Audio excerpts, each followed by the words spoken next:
Only I came to my husband's funeral. Not our son, not our daughter, not a single grandchild.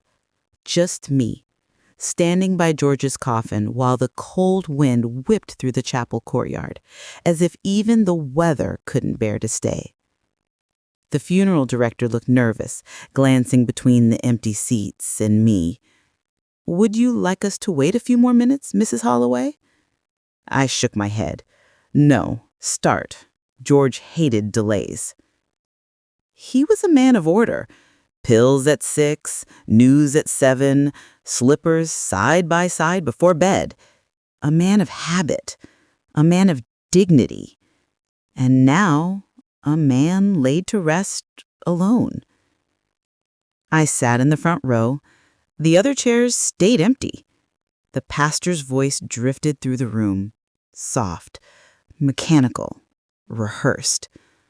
The flowers were too bright, the casket too polished. I could almost hear George's voice in my head. "What's all this fuss for, May?" And then, quieter, "Where are the kids?" Peter had texted that morning. "Sorry, Mom, something came up." No explanation, no call. Celia hadn't messaged at all. Her last voicemail was cheerful, careless. "I can't cancel my nail appointment, Mom. Tell Dad I'll visit next week." Next week. As if dead men wait. After the service, I followed the pallbearers alone.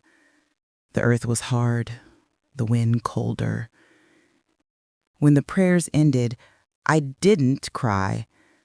Not because I wasn't grieving, but because grief had already hollowed me out months ago.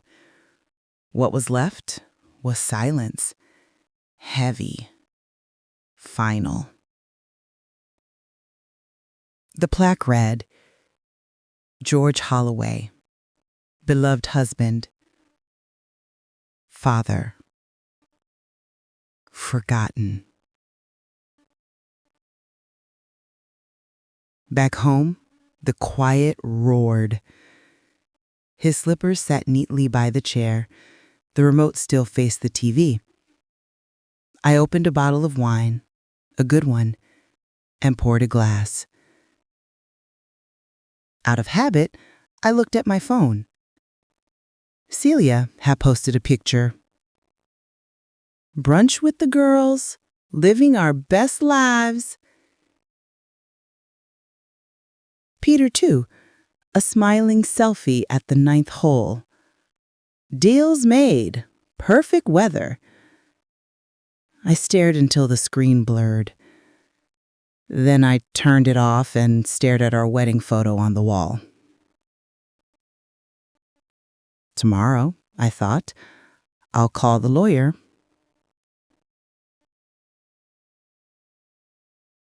If I was the only one who came to say goodbye, then I'd be the only one to carry out his final will and mine.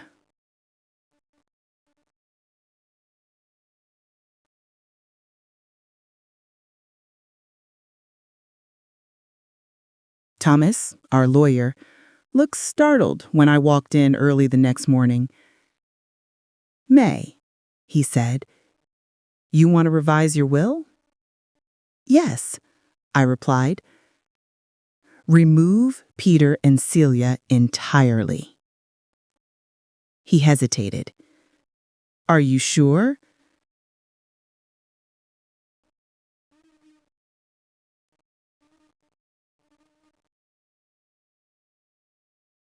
I met his eyes.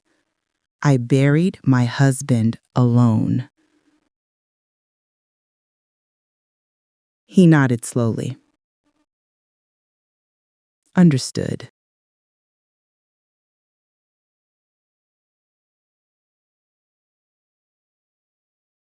Who should inherit instead? I thought of Ethan, my grandson, Celia's boy, the only one who still came by to mow the lawn, who brought me library books, who said, "Grandma, you're my favorite person to talk to." I smiled faintly.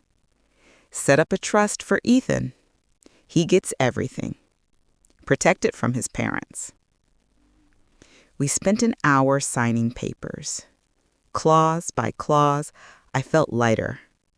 By the time I left, the air outside felt different, sharper, honest. I wasn't angry, just done. Done mistaking duty for love. Done forgiving those who forgot how to care. At home, I opened the old file cabinet. So many receipts, checks, and letters. Every rescue I'd made. Every time I'd said yes when I should have said no. I kept one envelope out. The one marked Ethan.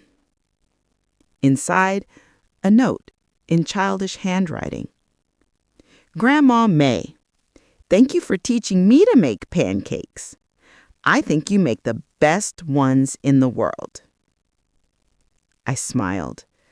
For the first time in months, it didn't hurt.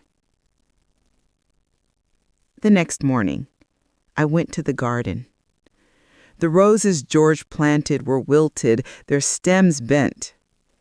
I pruned the dead ones gently. New blooms need space, he used to say.